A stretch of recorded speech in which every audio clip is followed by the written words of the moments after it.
اب اللہ تعالی نے مزید ایک ڈانٹ کی بات ارشاد فرمائی. قل، آپ ان سے سوال کیجئے، هل من شرکائکم، کیا تمہارے شریکوں میں کوئی ایسا بھی ہے من یہدی، جو راستہ دکھائے الی الحق، سچائی کی طرف؟ کوئی ایک بھی تمہارے ان شریکوں میں ایسا ہے جو حق اور سچائی کی طرف رہنمائی کرے؟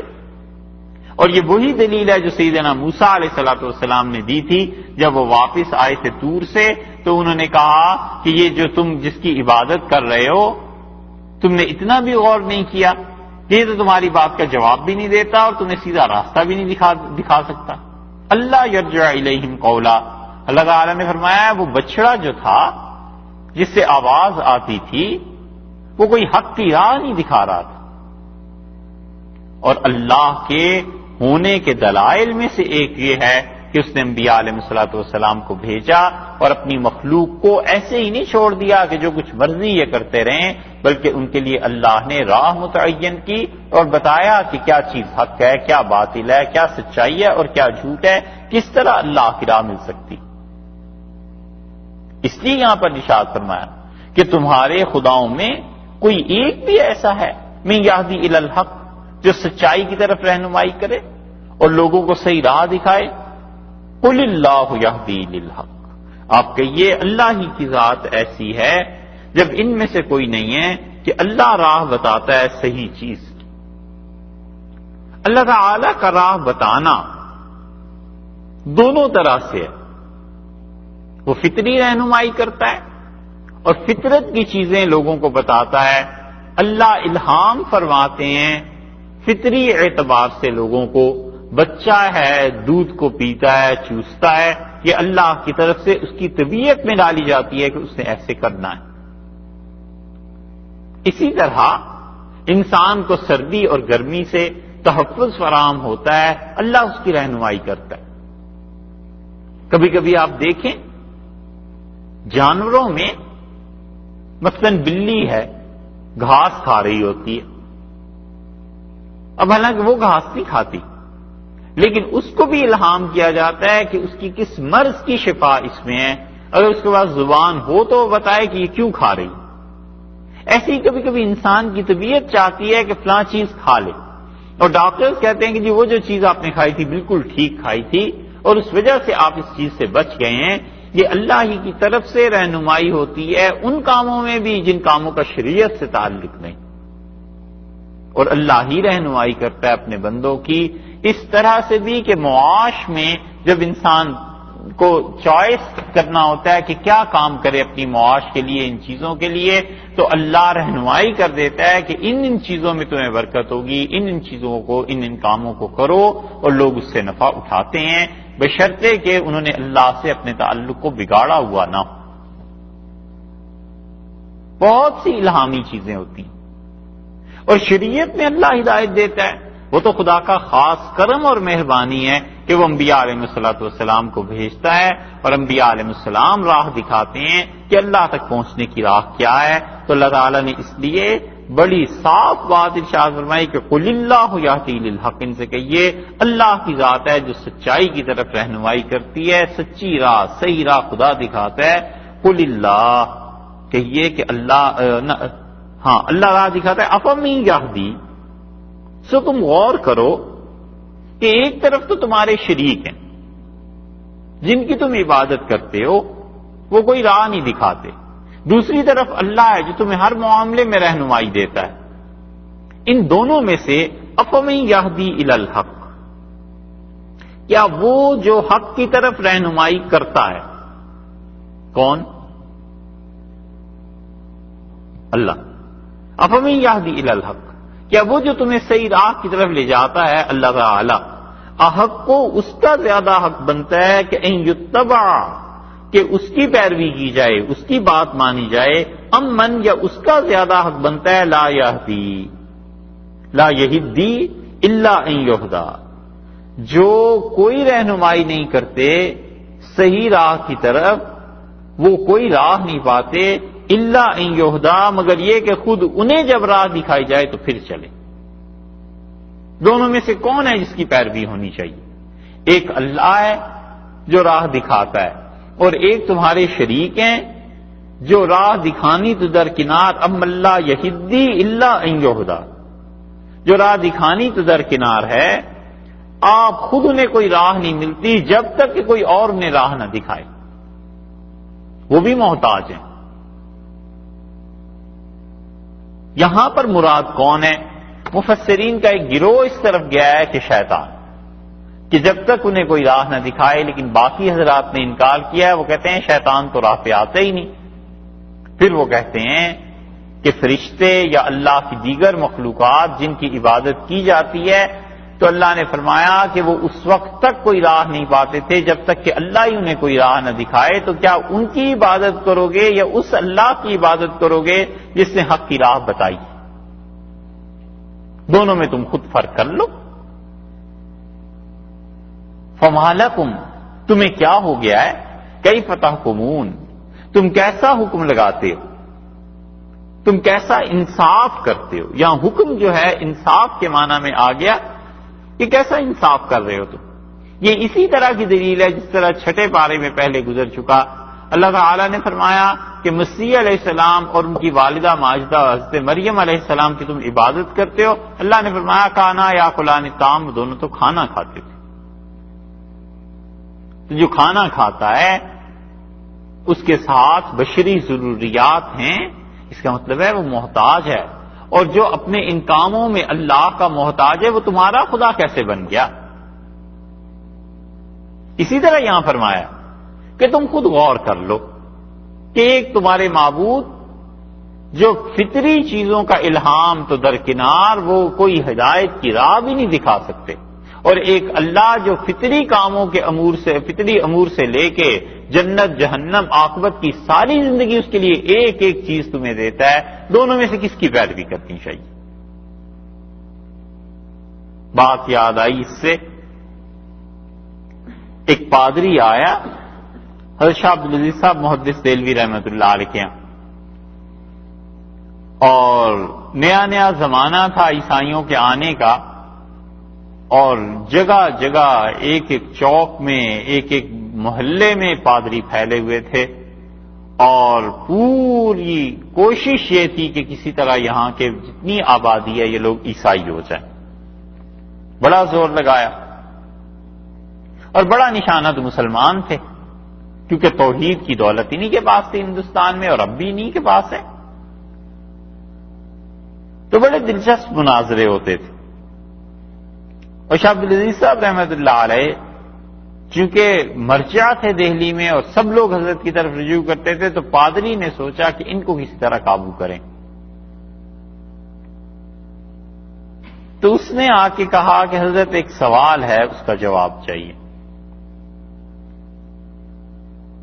حضرت کا واز ہوتا تھا اتوار کو، اور مومن خان مومن جو شاعر ہیں بہت مشہور، یہ مرید تھے سید احمد شہید رحمۃ اللہ علیہ کے، اور یہ آتے تھے شاہ عبدالعزیز صاحب رحمۃ اللہ علیہ کی مجلس میں، اور حضرت کے انتقال پہ بڑا زبردست مرثیہ بھی انہوں نے لکھا ہے۔ تو اس نے کہا حضرت پوچھنا یہ ہے کہ ایک آدمی سویا ہوا ہے، دوسرا آدمی اس کے سرہانے تکیے کے ساتھ بیٹھا ہے، وہ جاگ رہا ہے، ایک تیسرا آدمی گزر گیا اور وہ راہ بھول گیا ہے، تو وہ راستہ اس جاگنے والے سے پوچھے یا اس سوئے ہوئے کو اٹھا کر پھر اس سے پوچھے؟ کس سے راستہ پوچھنا چاہیے؟ سمجھے؟ شاہ صاحب رحمۃ اللہ نے فرمایا کہ جو اس کے سرہانے بیٹھا ہوا ہے نا، خود اسے بھی راہ نہیں پتا، وہ اسی انتظار میں ہے کہ وہ سوئے ہوئے کو جگائے گا یا وہ جگے گا تو اس سے راستہ پوچھ کے آگے چلیں گے۔ مراد اس کی یہ تھی کہ حضور اقدس صلی اللہ علیہ وسلم تو حیات نہیں ہیں، سوئے ہوئے ہیں، اور تمہارے عقیدے کے مطابق حضرت عیسیٰ علیہ السلام زندہ ہیں، اور یہ پوری انسانیت راستہ بھول گئی ہے، مسلمان گمراہ ہو گئے ہیں، تو کس سے راستہ پوچھیں؟ انہیں اٹھائیں یا جو پہلے سے جاگ رہے ہیں ان سے راستہ پوچھیں؟ تو شاہ صاحب رحمۃ اللہ علیہ سمجھ گئے اور یہ جواب دی۔ اللہ تعالیٰ نے فرمایا وہ اللہ جو ہدایت اور رہنمائی کی طرف تمہیں لے جاتا ہے، صحیح راہ دکھاتا ہے، اس کے پیچھے چلنا ہے، اس کی بات ماننی ہے، یا ان کی جن کے پاس خود ہی ہدایت نہیں۔ اور پھر اصل مرض کا بیان کیا، جو آگے شکوہ اور شکایت ان کی کرنی ہے اس کی تمہید یہاں سے باندھی ہے، اور ارشاد فرمایا وما یتبع اکثرہم، اور ان لوگوں میں، ان مشرکین میں اکثر جو پیروی کرتے ہیں، اکثریت مشرکین کی جو چلتے ہیں، الا ظنن، بس وہ سوائے گمان کے اور کسی چیز پہ نہیں چلتے۔ ان الظن، اور لوگوں شک اور شبہ، لا یغنی من الحق شیئا، صحیح بات کے مقابلے میں ذرہ برابر کام نہیں کرتا۔ یہ سب شک کی بنیاد پر ہے، اور اس کے پیچھے کوئی چیز ایسی نہیں۔ حق الگ چیز ہے اور باطل الگ چیز ہے، اور باطل کی بنیاد وحی پر نہیں ہوا کرتی، اور وحی کے مقابلے میں جو چیزیں ہیں وہ باطل۔ اس لیے بہت سے لوگ اس سوال کو اٹھاتے ہیں اور کہتے ہیں کہ کون سا مذہب ہے جو سچا ہے؟ عیسائی کہتے ہیں عیسائیت سچی ہے، یہودی کہتے ہیں وہ ٹھیک ہیں، ہم مسلمان کہتے ہیں ہم ٹھیک ہیں، اور وہ یہودی کے گھر پیدا ہوا اس لیے یہودی ہے، اگر میں یہودی کے گھر پیدا ہوتا تو میں بھی یہودی ہوتا۔ لوگ یہی کہتے ہیں سچائی کہاں؟ ہم کہتے ہیں ایک بات تو سب مانتے ہیں کہ مذہب کی بنیاد ہمیشہ وہی ہوا کرتی ہے، مذہب کی بنیاد وہی کے علاوہ نہیں بنتی۔ قطع نظر اس کے کہ وہ مذہب گمراہی ہے یا ہدایت ہے، اس کی بنیاد وہی ہے، سیدھی سی بات، وہی کا کوئی انکار نہیں کرتا، خدا کی طرف سے ہی چیز آتی ہے۔ مشرکین مکہ وہ بھی انکار نہیں کرتے تھے وحی کا، انہیں پتا تھا کہ اللہ کی طرف سے کوئی نہ کوئی چیز آتی ہے۔ ابراہیم علیہ السلام پر اللہ کے انعامات ہوئے تھے، اس لیے ان کے ایک طبقے نے یہ نہیں کہا رسول اللہ صلی اللہ علیہ وسلم سے کہ رسول آیا ہی نہیں۔ ان میں ایک گروہ ایسا تھا جنہوں نے اعتراض کیا تو یہ کہ انہوں نے کہا اس یتیم کے علاوہ خدا کو کوئی نہیں ملا جسے رسالت دیتا، رسالت آنی چاہیے تھی، بڑے آدمی پہ ایک یتیم بچے کے پاس رسالت کیسے آ گئی؟ تو دین کی بنیاد چاہے وہ گمراہی، حتیٰ کہ ہندو مت، اس کی بنیاد بھی اصل زمانے میں تو کہیں وہی پہ ہی ہوگی۔ آگے وہ آیت آ رہی ہے جس پہ صاحب روح المعانی نے یہ لکھا ہے کہ کسی بھی مذہب کے جو بڑے لوگ ہیں انہیں برا نہیں کہنا چاہیے، اور وہ کہتے ہیں اس کی وجہ یہ ہے کہ اب مذاہب میں تحریف ہو گئی اور مٹ گئی، اور وہ وہی کے ثبوت نہیں رہے، وگرنہ مذاہب کی بنیاد وہی پہ ہوتی۔ جی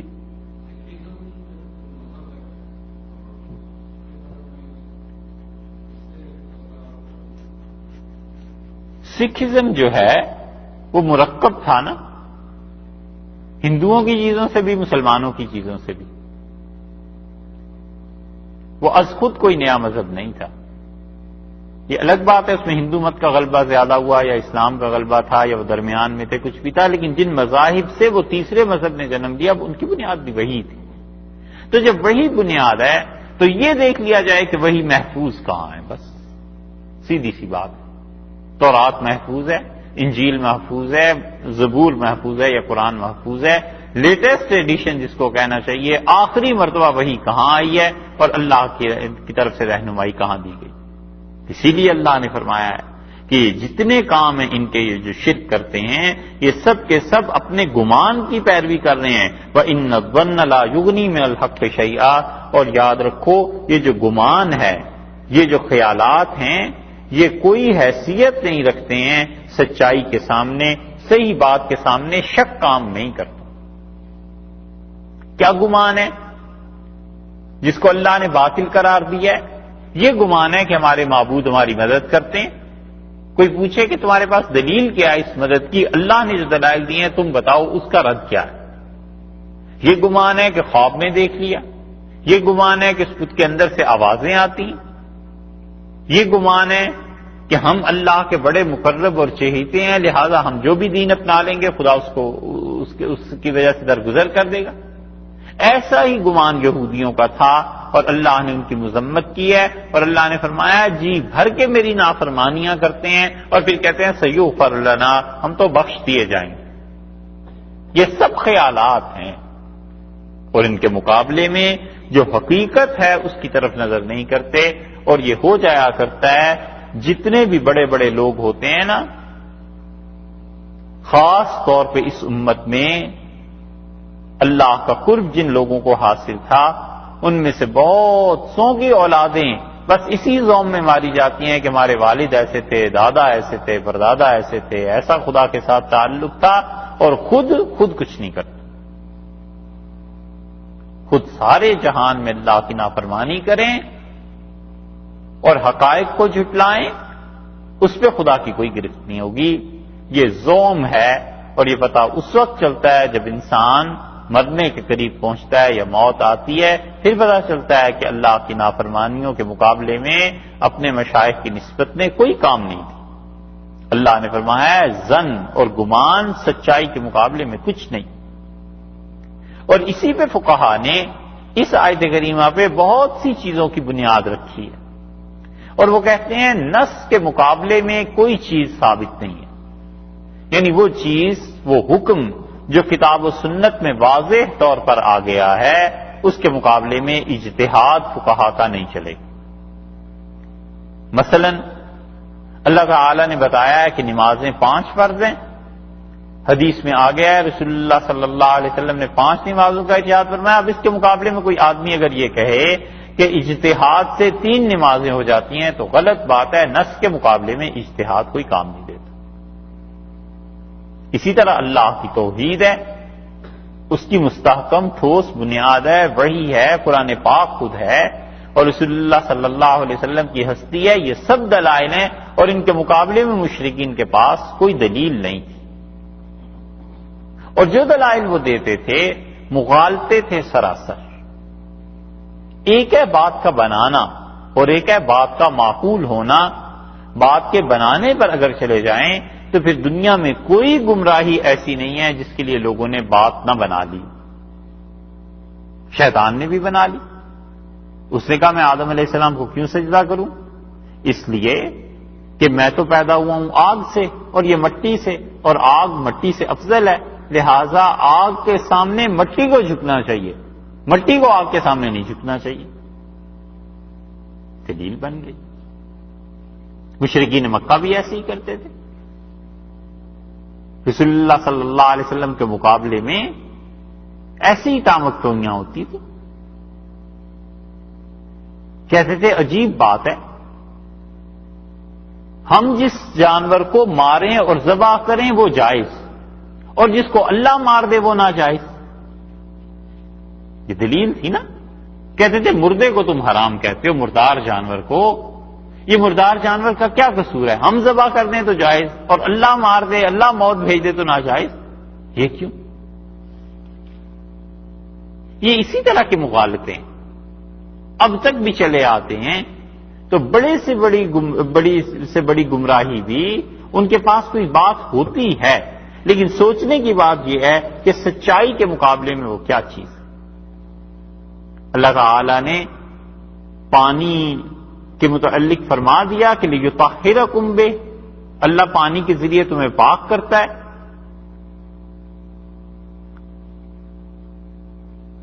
ایک تھے صاحب، نام ان کا کیا لینا، لیکن فلسفے کا بڑا اثر تھا.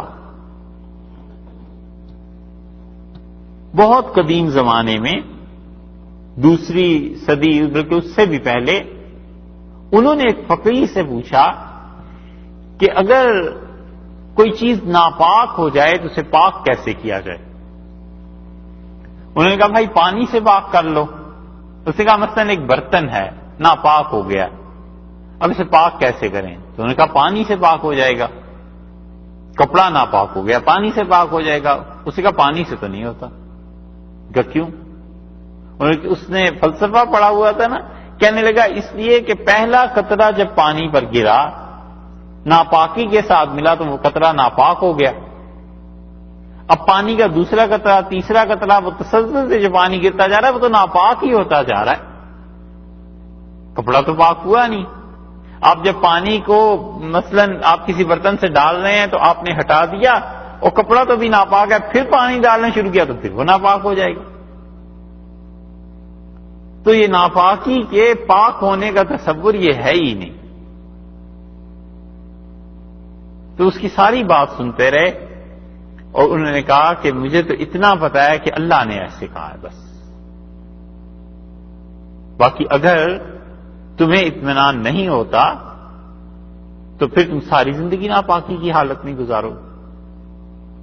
یہ اب کہنے کو بات تو اس نے بنا لی نا کہ پانی کیسے پاک کر سکتا ہے، وہ تو تسلسل کے ساتھ جب بھی آپ گرائیں گے وہ ناپاکی ہوگا۔ تو دیکھنے کی بات یہ ہے کہ بات معقول کس کی ہے، اور ہر بات میں عقل کے گھوڑے دوڑانا اور یہ سمجھنا کہ عقل ساری چیزوں کو سمجھتی ہے، یہ بات نہیں ہے۔ عقل بہت سی چیزوں کو نہیں سمجھتی، خود عقل کو بالغ ہونے میں بڑا وقت درکار ہے۔ بچے سے پوچھئے اس کی عقل کیا کام کرتی ہے، اس کی عقل یہ دکھاتی ہے کہ یہ سامنے جھاڑی ہے، اس میں سے بلی کی آنکھیں بھی نظر آ رہی، وہ تو ڈر جاتا ہے، وہ تو باپ سے کہتا ہے کہ اس جھاڑی میں کوئی جانور ہے، پھر وہ بھی ثابت کر دیتا ہے کہ بلی ہے، اور جب باپ جا کر پاؤں رکھ دے کہ بیٹے کوئی بلی نہیں ہے تو وہ حیران ہوتا ہے اب کیا کرے، اس لیے کہ عقل کا تفاوت ہے نا۔ اسی طرح انبیاء علیہ الصلوۃ والسلام ان کی جو عقل ہے، وہ جو چیز دیکھتے ہیں، انسانیت ساری بھی مل جائے تو اس سے ماورا وہ ہوتے ہیں، انہیں جو اللہ نے عقل دی ہوئی ہوتی ہے، جس چیز کو وہ مشاہدہ کرتے ہیں عام انسان نہیں دیکھ پاتا۔ اسی لیے کل کے بیان میں تھا نا کہ رسول اللہ صلی اللہ علیہ وسلم نے فرمایا کہ وہ اتنی بڑی موج تھی کہ آسمان اس کی لپیٹ میں تھا، اس کے آغوش میں تھا، اور آپ نے فرمایا اوپر ایک سمندر بھی ہے، اب وہ سمندر قائم کیسے ہے، وہ نیچے کیوں نہیں گر جاتا؟ یہ سب چیزیں سوچنے کی ہیں، اور ہمارے زمانے میں اس کا سمجھنا آسان ہو گیا ہے، اس لیے آسان ہو گیا ہے کہ خود زمین بھی تو ہوا میں ہی ہے، یہ کیوں نہیں نیچے گر جاتی؟ اللہ نے ایک نظام اس کا باندھ کے رکھا ہوا ہے، اور زیادہ آسان اس اعتبار سے بھی ہو گیا ہے کہ اب جب سے یہ نئی چیزیں شروع ہوئی ہیں، گلیکسیز لوگ دیکھ رہے ہیں، کتنے سیارے ہیں، کہاں سے چلتے ہیں، ابھی تو اس دنیا کی جو گلیکسیز ہیں اسی سے نہیں نکلے، باقی کائنات میں کیا کچھ ہے یہ تو پتہ نہیں کب کھلے گا۔ اللہ تعالیٰ نے فرمایا ہے ان سے کہیے کہ جو حقیقت ہے، حق کے مقابلے میں شک کوئی چیز نہیں ہے، اور حق کی بنیاد یہ وحی ہے، قرآن ہے۔ ان اللہ علیم بما یفعلون، اور بلا شبہ اللہ تعالیٰ پورا علم رکھتا ہے ان کاموں کا جو لوگ کرتے ہیں، جتنے کام کر رہے ہیں، شرک کے، کفر کے، خدا کی نافرمانی کے، اللہ کو ساری چیزوں کا علم ہے، ان کے افعال کا۔ اب جب یہ بات فرما دی تو چونکہ بات آ گئی تھی حق کی کہ حق اور سچائی کے مقابلے میں جھوٹ کوئی حیثیت نہیں رکھتا، تو سوال یہ پیدا ہوتا ہے کہ سچائی کہاں ہے؟ اللہ نے اگلی آیت میں بتا دیا سچائی کہاں ہے، اور ارشاد فرمایا وما کان ھذا القرآن، اور یہ قرآن ہرگز ایسا نہیں ہے کہ ان یفترا، کہ کوئی شخص اسے بنا لے من دون اللہ، اللہ کے علاوہ۔ یہ ہے حق، یہ قرآن ایسی کتاب ہی نہیں ہے جسے اللہ کے علاوہ کوئی اور بنا لے اپنے پاس سے، یہ چیز ہی ایسی ہے جسے اللہ ہی نے نازل فرمایا۔ حق تو یہ ہے، کوئی آدمی اس حقیقت کا انکار نہیں کر سکتا۔ بڑے بڑے مستشرقین اس پہ سر پیٹ کے رہ گئے کہ رسول اللہ صلی اللہ علیہ وسلم کے لیے وہ یہ ثابت کریں کہ انہوں نے کہیں پڑھا تھا۔ مکہ مکرمہ کوئی علماء کا شہر تھوڑا ہی تھا، وہاں کوئی ایسی تہذیب نہیں تھی، وہاں کتابیں نہیں تھیں، رسول اللہ صلی اللہ علیہ وسلم کا پڑھنا کہیں سے ثابت نہیں ہے۔ پھر یک بیک 40 سال کے بعد وہ ہستی ایسا زبردست کلام لے آئے اور لوگوں سے کہے کہ اللہ نے نازل کیا ہے، اور ان کے معاصرین جو ان کے ساتھ تھے، سامنے تھے، کوئی سے جھٹلا نہ سکیں، اس سے بڑا ثبوت اور کیا ہو؟ کہتے رہے، آگے آئے کی بات لو نشاء لقلنا مثل ھذا، اگر ہم چاہیں تو ہم بھی قرآن جیسی کتاب لکھ لیں۔ اچھا بھائی پھر لکھو، لکھی کیوں نہیں، لائے کیوں نہیں؟ اگر لکھی ہوتی مشرکین نے کوئی کتاب قرآن کے مقابلے میں، دنیا میں اب تک غلغلہ مچا ہوا ہوتا کہ یہ ایک کتاب تھی جو مشرکین لکھ کے لائے تھے۔ صحابہ کرام رضی اللہ عنہ نے پوری سچائی کے ساتھ وہ جملے تک نقل کر دیے ہیں جو مشرکین مکہ رسول اللہ صلی اللہ علیہ وسلم کو کہتے تھے، اور وہ بتاتے تھے کہ یہ بات مشرکین کہتے تھے، یہ رسول اللہ صلی اللہ علیہ وسلم فرماتے تھے۔ اگر کوئی کتاب لکھی گئی ہوتی تو پھر کیوں نہیں آئی تھی؟ ایسے ہی ہے، ہم چاہیں ہم یہ کر لیں، ہم بھی وہ کر سکتے ہیں تو کرو، وہ نہیں کرنا۔ اللہ نے فرمایا یہ قرآن ایسی چیز ہی نہیں ہے جسے لوگ بنا کر لیں، ان یفترا کہ لوگ اسے بنا لیں، بنانے کا مطلب یعنی جھوٹ گھڑ لیں اپنے پاس سے۔ ایک بات ارشاد فرما دی قرآن کی حقانیت کے لیے۔ علامہ اقبال سے کسی آدمی نے کہا کہ کیا آپ کا بھی یہ یقین ہے کہ نبی کریم صلی اللہ علیہ وسلم پہ وحی نازل ہوتی تھی، پروفٹ پہ وحی آتی تھی؟ تو اقبال نے کہا میں کبھی کبھی ایسے عالم میں پہنچ جاتا ہوں کہ پوری پوری غزلیں اور پوری پوری نظمیں خدا کی طرف سے الہام ہوتی ہیں، تو میں تو اس کا اپنے لیے بھی قائل ہوں، وہ تو وہ تھے۔ اس کا یہ جھوٹ نہیں ہے، ایسے ہوتا ہے، یہ چیز ہے۔ اللہ نے فرمایا قرآن ایسی چیز ہی نہیں ہے کہ اسے کوئی بنا لے، حق یہ ہے۔ پھر اس کے مقابلے میں 14 صدیوں میں اب 15ویں صدی شروع ہو گئی، کیوں نہیں لوگ ایسی کوئی کتاب لے آئے؟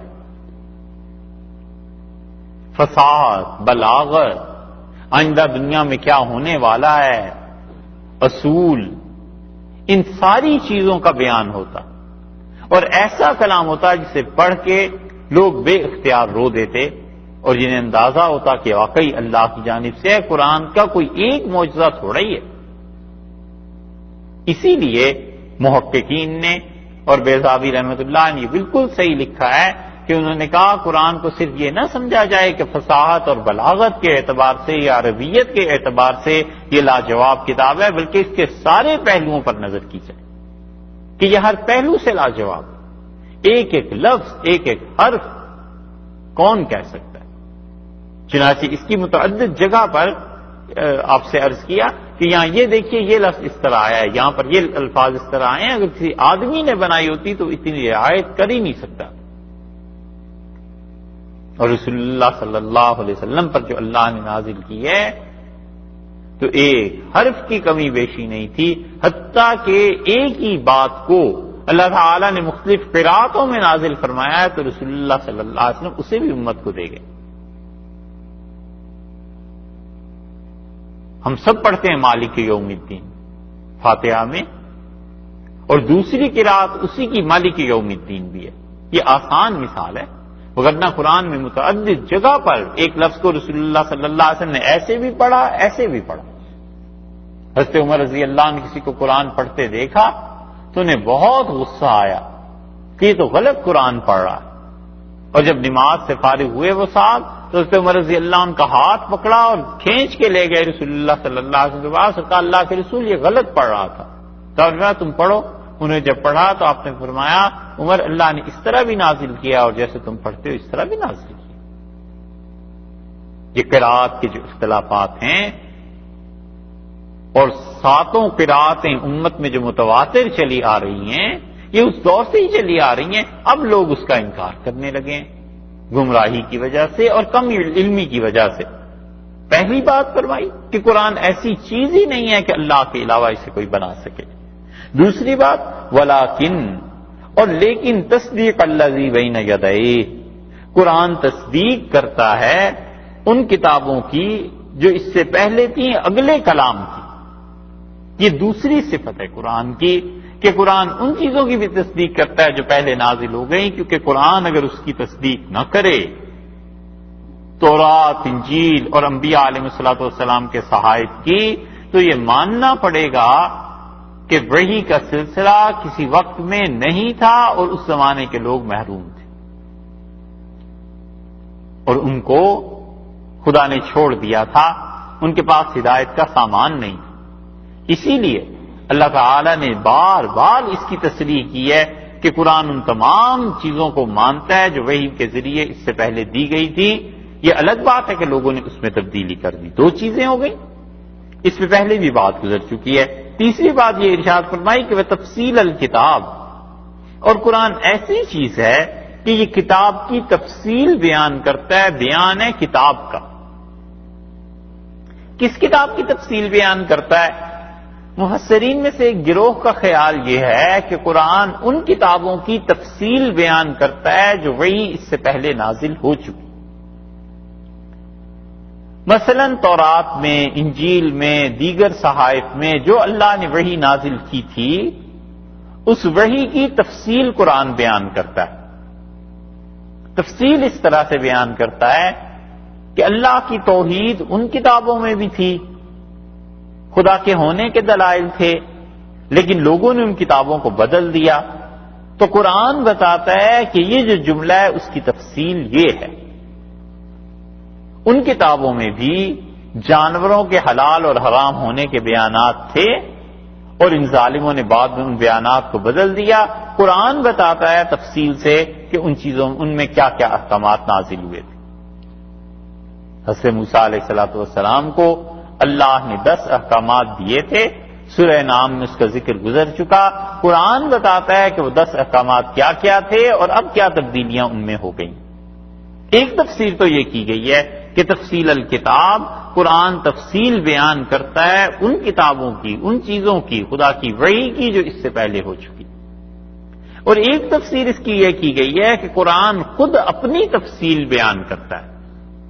مثلا ایک جگہ اللہ تعالی نے بتا دیا کہ مردار حرام ہے، دوسری جگہ اللہ تعالی نے بتا دیا کہ دیکھو جو گلا گھٹ کے مر جائے وہ بھی حرام ہے، جو چوٹ سے مر جائے جانور وہ بھی حرام ہے، جو جانور گر کے مر جائے وہ بھی حرام ہے، وہ جانور جسے درندے نوچ لیں اور وہ مر جائے وہ بھی حرام ہے. تو ایک جگہ فرما دیا تھا کہ مردار حرام ہے، دوسری جگہ اسی کی تفصیل بیان کر دی کہ یہ اس طرح حرام. ایک جگہ قرآن نے کہہ دیا کہ وراثت تقسیم ہوگی، اسے کرنا ہے، تمہارے ذمے، تمہارے لیے یہ ضروری ہے. اور دوسری جگہ وراثت کی تقسیم کی تفصیل کر دی کہ بھائی ہو تو کتنا حصہ بنے گا، بہن ہو تو کتنا حصہ بنے گا. سورہ نساء میں وہ چیزیں گزر گئی. دوسری تفسیر اس کی یہ کی گئی ہے کہ تفصیل الکتاب، قرآن تفصیل بیان کرتا ہے اپنی احکامات کی، جو ایک جگہ اجمال ہے دوسری جگہ تفصیل آ گئی. 3 باتیں ہو گئیں. پہلے تو یہ کہا کہ قرآن ایسی چیز ہی نہیں ہے کہ کوئی اسے بنا سکے. دوسری بات فرما دی کہ یہ تصدیق کرتا ہے ان کتابوں کی. تیسری فرما دی یہ تفصیل بیان کرتا ہے. چوتھی بات ارشاد فرمائی کہ لا ریب فیہ من رب العالمین، اس میں کوئی شبہ ہی نہیں ہے کہ قرآن یقیناً اللہ کی طرف سے ہے جو سارے جہانوں کا پروردگار. یہ وہی چیز ہے جو سورہ بقرہ کے آغاز میں آ گئی تھی کہ ذالک الکتاب لا ریب فیہ، یہ ایسی کتاب ہے جس میں کوئی شک اور شبہ کی گنجائش ہی نہیں، کوئی ایسی چیز نہیں جو سوالات ہو اور اس کا جواب نہ ہو. مستشرقین نے اپنی طرف سے بہت کوشش کر کے قرآن میں غلطیاں اپنے ذوم میں نکالی. وہ سمجھتے ہیں یہ غلط ہے، وہ کہتے ہیں یوں عربی ہونی چاہیے تھی، یوں کیوں ہو گئی، یہ عربی میں ایسے لفظ تھا یہ ایسے کیوں ہو گیا. اور مفسرین نے پھر اس کے جواب دیے ہیں کہ اصل میں یہ لغت میں ایسے تھا اور ایسے ہوا ہے، کوئی شک اور شبہ کی چیز ہی نہیں رہی ہے، یہ یقیناً اللہ کی جانب سے.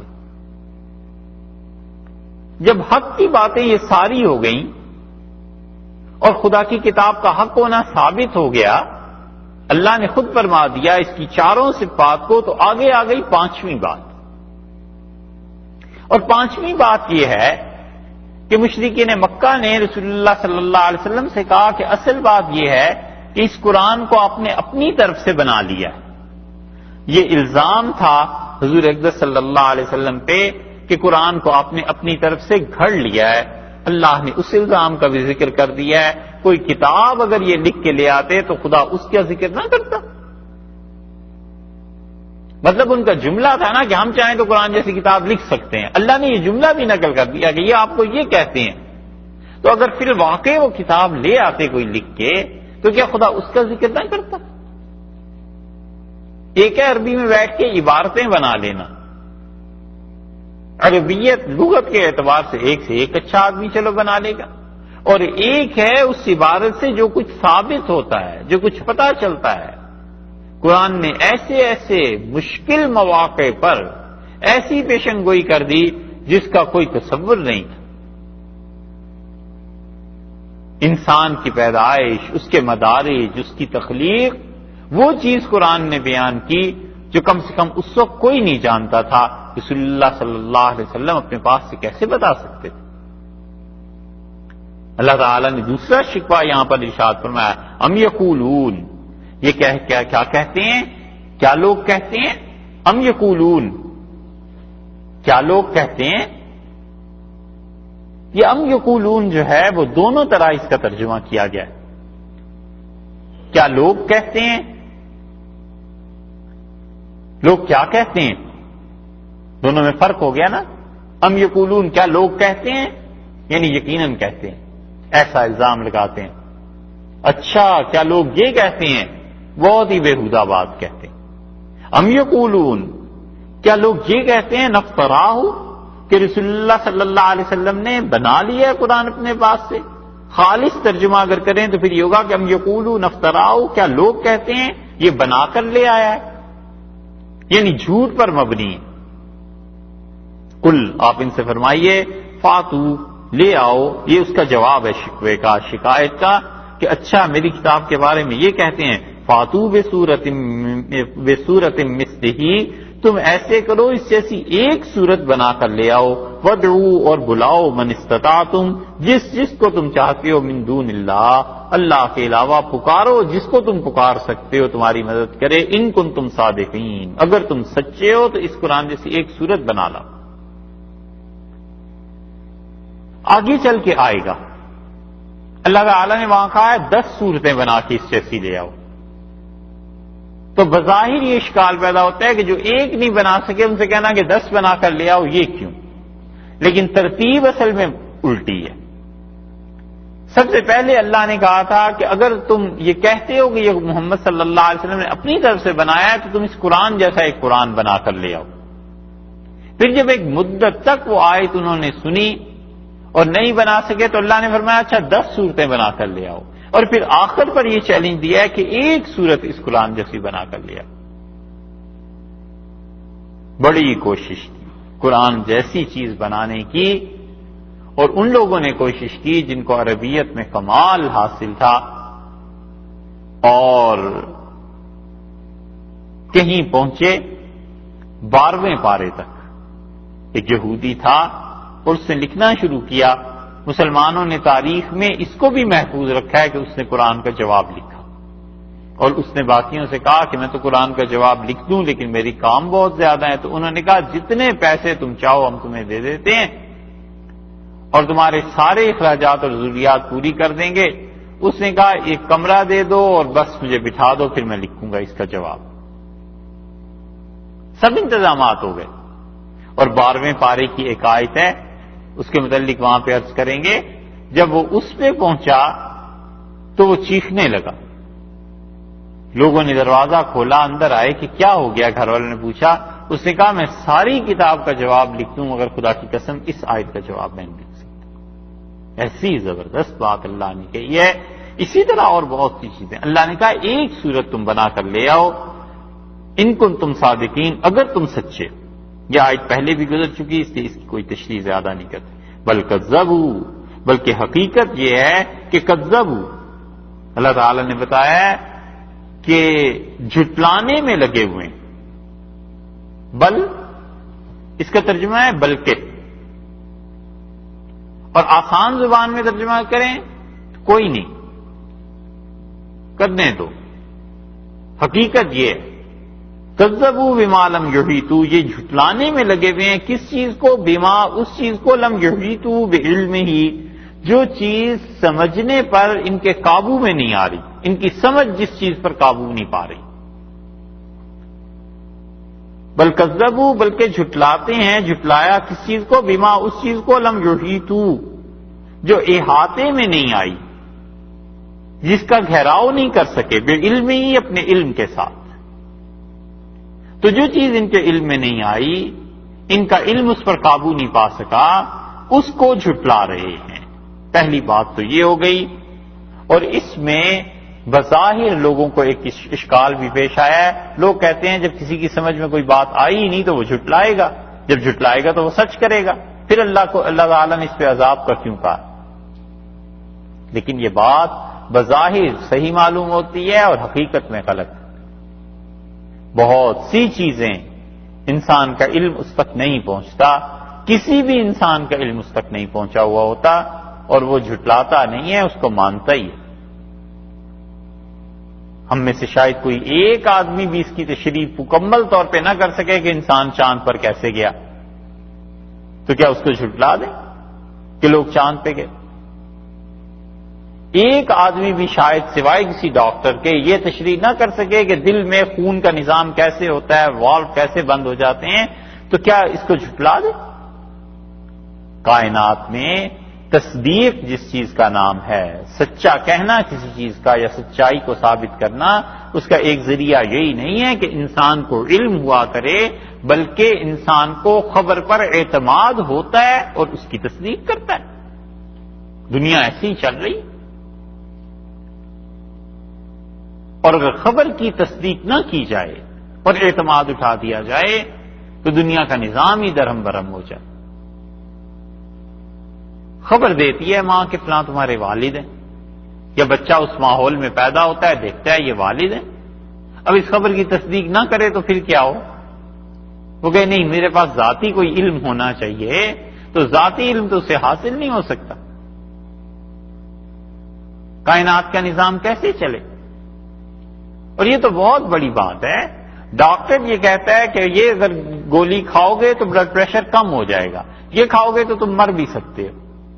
وہ کہے نہیں مجھے ذاتی علم ہونا چاہیے، تو ذاتی علم کہاں سے آئے گا؟ تو معلوم ہوا کہ جس چیز کا علم انسان کو نہیں ہے اس میں صاحب فن پر اعتماد کرنا پڑتا ہے، صاحب علم پہ اعتماد کرنا پڑتا ہے، اور اسی اعتماد کی بنیاد پر دنیا چلتی ہے کہ یہ سچ کہتا ہے، وگرنہ کوئی ذریعہ نہیں. اور جو اس فن کے ماہر ہوتے ہیں وہ پھر تصدیق کرتے ہیں. نبوت کا معاملہ تھا، نبی کریم صلی اللہ علیہ وسلم نے تصدیق کی کہ موسیٰ علیہ السلام خدا کے پیغمبر تھے، فلاں تھے فلاں تھے فلاں تھے. یہ سب انبیاء علیہ السلام تھے کیونکہ وہ درجہ سب حضرات کا نبوت کے اعتبار سے سب نبی. اور جو بعد میں آنے والے جنہوں نے تصدیق کی دلائل کی بنیاد پر کی، اللہ کی طرف سے ان کو ہدایت دی گئی، تو اللہ تعالیٰ نے فرمایا جھٹلاتے ہیں اس چیز کو بما لم یحیطوا بعلمہ، جس چیز کو ان کا علم قابو میں نہیں لا سکا. ہزاروں لاکھوں چیزیں ایسی ہیں جو انسان کے علم میں نہیں آئیں، بلکہ سیدھی سادی بات یہ ہے کہ اس کائنات میں جہالت جتنی زیادہ ہے علم اتنا زیادہ نہیں ہے. ہر انسان کی مجہولات اس کے معلومات سے کہیں زیادہ ہے.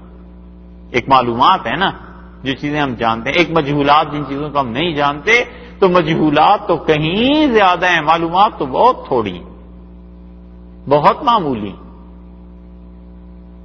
آسمان کو دیکھتے ہیں اور اس کے اندر کیا کیا ہے کوئی نہیں جانتا. انبیاء علیہ السلام خبر دیں کہ یہ چیز ہے پھر پتہ چلتا ہے، وگرنہ نہیں پتہ چلتا.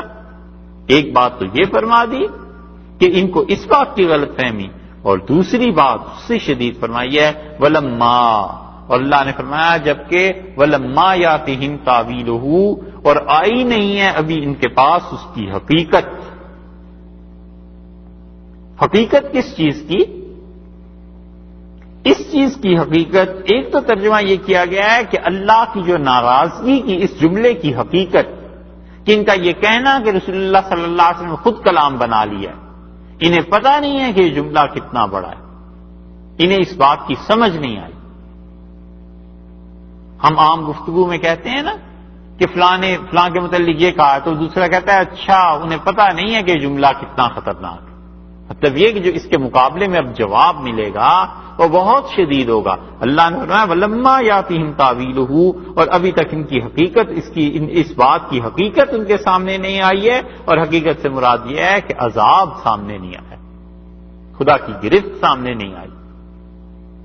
اور بہت مرتبہ انسان اس غرے میں رہتا ہے کہ جو کچھ میں نے کہا ہے، جو کچھ میں نے کیا ہے، بس اس پہ کوئی پوچھے گا ہی نہیں. اور حقیقت اس کی سامنے آتی ہے کئی برس کے بعد کہ جو تم نے فعل کیا تھا اس کا انجام یہ نکلا. انسان اتنی قابل قدر چیز ہے کہ اللہ نے اس کے کسی قول اور فعل کو حکم کے بغیر نہیں چھوڑا. اتنا اچھا لگتا ہے انسان اللہ کو کہ اللہ دیکھتا ہے اور کہتا ہے اس کے ہر فعل پہ ہر قول پہ حکم لگاؤ. ایک جملہ آدمی کہہ رہا ہے، یہ کہنا اس کے لیے ضروری تھا، فرض تھا، واجب تھا، سنت تھی، یا یہ حرام تھا، اس کے لیے یہ جملہ کہنا جائز تھا ناجائز تھا، فوراً اس کھاتے میں ڈالو اس کے جملے کو. ایک آدمی نماز پڑھتا ہے، یہ نماز اس کے لیے ضروری تھی نہیں ضروری تھی، کیا اس نے کیا؟ کسی کھاتے میں ڈال. ہر چیز جو انسان کے جسم سے روح سے افعال سرزد ہوتے ہیں، ایک ایک چیز. اسی طرح جب انہوں نے یہ کہا کہ قرآن بنا لیا اپنے پاس سے، اللہ نے فرمایا وَلَمَّا يَأْتِهِمْ تَأْوِيلُهُ، ان کے پاس ابھی حقیقت کی خبر نہیں پہنچی. حقیقت یہ ہے جو آگے بیان ہو گئی. اللہ نے فرمایا كَذَلِكَ، اور ایسے ہی تشبیہ دی نا کہ جس طرح یہ ہیں آج بات کرنے والے، بالکل ایسے ہی كَذَّبَ الَّذِينَ مِن قَبْلِهِمْ، جھٹلایا انہوں نے بھی جو ان سے پہلے تھے. یوں ہی جھٹلاتے رہے ان سے اگلے پچھلے زمانوں میں جو گزرے تھے. حضرت موسیٰ علیہ السلام کی وحی کا بھی انکار کرنے والے تھے. جب انہوں نے آ کے اللہ کا پیغام سنایا اس وقت بھی بہت سے منکر تھے. فرعون نہیں مانا اور اس نے کہا یا حامان، اے حامان اوقد لی، میرے لیے اینٹوں کا ایک محل بنا. پہلے اینٹوں کو آگ میں ڈال، جب پکی ہو جائیں سرحل لعلی، تو پھر اس کے بعد میرے لیے ایک محل بنا دے. کمال ہے ویسے، قرآن ہی ایسی بات واقعی کر سکتا ہے. یہ نہیں کہا قرآن نے کہ فرعون نے کہا ایک عمارت بنا دے، قرآن نے کہا، اس نے کہا اینٹوں سے ایک عمارت بنا دے. اب رسول اللہ صلی اللہ علیہ وسلم کو کیسے خبر تھی کہ حضرت موسیٰ علیہ السلام کے زمانے میں پتھروں کا رواج نہیں تھا، اینٹوں کا رواج تھا.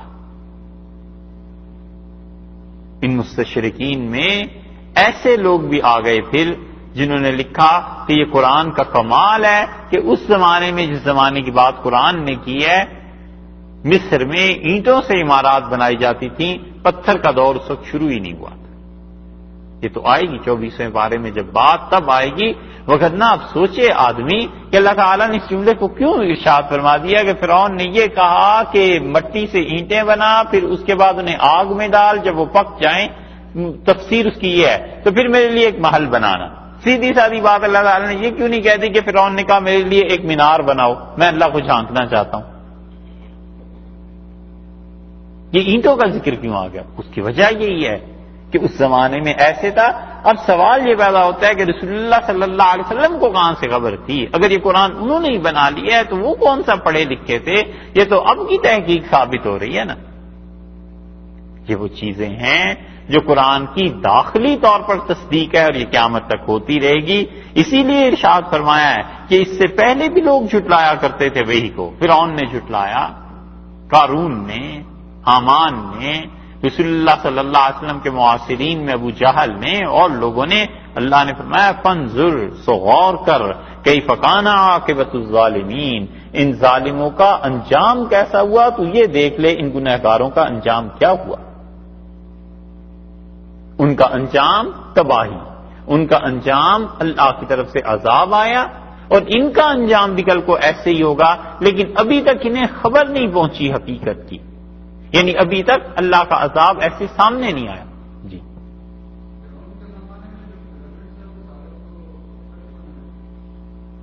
آئے گی بات انشاءاللہ جب اس آیت پہ پہنچے. یہ انہوں نے لکھا ہے اس کا، اور انہوں نے پھر ان عمارتوں کی تفصیل لکھی ہے جو اینٹ سے بنا کر اس کے اوپر پتھر لگا دیے گئے. اللہ تعالیٰ نے کہا فانظر کیف کان عاقبۃ الظالمین، اور پھر تو دیکھ کیا انجام ہوا ان ظالموں کا جنہوں نے وحی کو جھٹلایا تھا. تباہی آ گئی. اب جو قرآن کو جھٹلا رہے ہیں ان پر بھی تباہی آ جائے گی. اس لیے جو چیزیں قرآن پاک میں آ گئی ہیں، ثابت ہو گئی ہیں، خام خواہ ایک تو جھٹلانا ہوتا ہے، وہ تو کافروں کا کام ہے. ایک یہ ہے کہ ایمان آدمی کا ہو، مسلمان ہو، اور قرآن کے معانی میں اس کی تفسیر میں تعریف کرے، نہیں کرنی چاہیے. قرآن نے جو بات بیان کی ہے نہیں سمجھ میں آتی کسی صاحب علم سے پوچھ لے، لیکن یہ نہ کرے کہ اللہ تعالیٰ نے یہ کہا ہے تو اس کا یہ مطلب ہو گیا، اور پھر اپنے ذہن میں ایک نظریہ اور منصوبہ رکھ کر پھر اس پر قرآن کی آیات کو تلاش کرنا شروع کرے کہ اللہ نے تو یہ کہا. یہ گمراہی کی چیزیں، اور اللہ نے بتایا ہے کہ جو اس کی وحی کے ساتھ کھیلتا ہے، مذاق اڑاتا ہے، خدا اس کو بھی سزا دیتا ہے.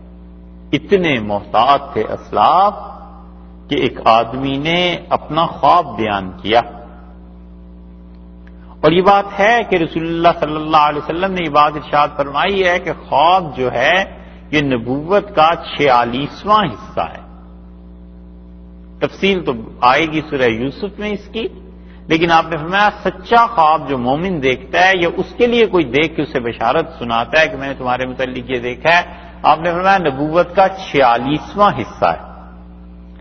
ایک آدمی کوئی خواب سنا رہا تھا اور دوسرا اس کے خواب پہ ہنسا، تو امام مالک رحمۃ اللہ علیہ نے اسے اٹھا دیا اور آپ نے فرمایا تلعبوا بالوحی، خدا کی وحی کا مذاق اڑاتے ہو۔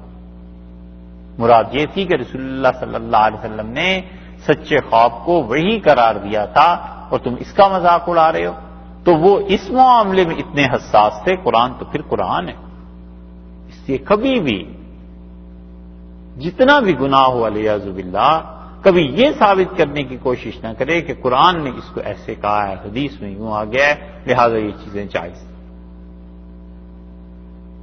ایک ایسے گمراہ ہیں، اب تو ان کی کتابیں بھی نہیں ملتی، لیکن اس نے کہا کہ جوا جائز ہے اور قرآن کی روح سے۔ اچھا بھائی وہ کہاں سے جائز ہے؟ اس نے کہا اللہ نے فرمایا نا کہ اس میں لوگوں کے لیے نفع ہے، اور پھر کہا ہے کہ نفع اس کا کم ہے، نقصان زیادہ ہے، تو اللہ نے عقل بھی دیا ہے، نقصان سے بچ جائیں گے، نفع اٹھا لیں گے۔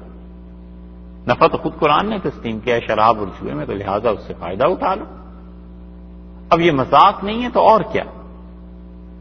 وَمِنْهُمْ، اور ارشاد فرمایا ان میں سے ایسے ہیں مَن یؤمن بہ، جو اس قرآن پر ایمان لائے گا۔ یؤمن کا ترجمہ دو طرح کیا گیا ہے، ایک تو حال سے کیا گیا ہے کہ ان میں سے کچھ ایسے ہیں جو قرآن پر ایمان لاتے ہیں۔ اگر اس کو مان لیا جائے کہ کچھ ایسے ہیں جو قرآن پر ایمان لاتے ہیں تو صحابہ کرام رضی اللہ عنہم میں شامل ہو گئے، کفر سے نکل کر اسلام میں چلے گئے۔ ایک تفسیر یہ کی گئی ہے کہ کچھ ان میں سے ایمان لاتے ہیں، یعنی ان کا دل مانتا ہے کہ واقعی اللہ کی کتاب ہے، ظاہر میں نہیں مانتے۔ اور یہ گمراہی پرانی ہے، اب بھی مستشرقین کئی ایک لکھتے ہیں کہ حضور اقدس صلی اللہ علیہ وسلم ایسے تھے، ایسے گریٹ ریفارمر تھے، یہ دنیا میں کیا، یہ دنیا میں کیا، اور جب ایمان لانے کی بات آتی ہے تو کہتے ہیں نا ایمان نہیں لاتے۔ اسی طرح قرآن کے لیے اللہ نے دوسری چیز یہ فرما دی کہ کچھ ایسے ہیں جو ایمان لاتے ہیں، یعنی دل سے مانتے ہیں، زبان سے اقرار نہیں کرتے۔ اور یہودیوں کی مثال خدا نے کئی جگہ پر دی ہے کہ یعرفونہ کما یعرفون ابناءہم، یہ ایسے جانتے ہیں کہ حضور اقدس صلی اللہ علیہ وسلم یا قرآن، یہ دونوں اتنی سچی چیزیں ہیں جیسے یہ جانتے ہیں کہ یہ ہمارا بیٹا ہے۔ جس طرح اپنی اولاد کے بارے میں کوئی شبہ نہیں ہوتا، اسی طرح انہیں یہ بھی شبہ نہیں ہے کہ قرآن اور رسول اللہ صلی اللہ علیہ وسلم سب سچائی پہ مشتمل ہیں، مگر مان کے نہیں دیتے۔ اور یا پھر یہ ارشاد فرمایا ہے کہ ان میں سے کچھ ایسے ہیں میں یؤمنو جو ایمان لے آئیں گے آئندہ مستقبل میں، اور دوسری قسم یہ کہہ دی کہ منہم من لا یؤمن بہ، اور ان میں سے کچھ ایسے ہیں جو کہ ایمان نہیں لائیں گے۔ دو قسمیں کافروں کی کر دیں، یعنی اللہ کے علم میں تھا کہ ان لوگوں نے ایمان کو قبول نہیں کرنا، اللہ تعالی نے بتا دیا کہ آپ سب کے متعلق پریشان نہ ہوں، یہ ہوتا آیا ہے، جب بھی حق آیا ہے، سچائی آئی ہے، کچھ لوگوں نے مانی ہے، کچھ نے نہیں مانی، تو آپ کا کام اس سچائی کو پیش کر دینا ہے، لوگوں کو سمجھا دینا ہے، بتا دینا ہے۔ کوئی مانتا ہے تو ٹھیک ہے، اللہ کی رضا اور خوشی کی بات کرتا ہے اور اس کی جستجو کرتا ہے، اسے حاضر کرتا ہے، اور کوئی نہیں مانتا تو اپنا ہی کچھ بگاڑتا ہے۔ وَرَبُّكَ أَعْلَمُ بِالْمُفْسِدِينَ، اور تیرا پروردگار خوب واقف ہے شرارت والوں سے۔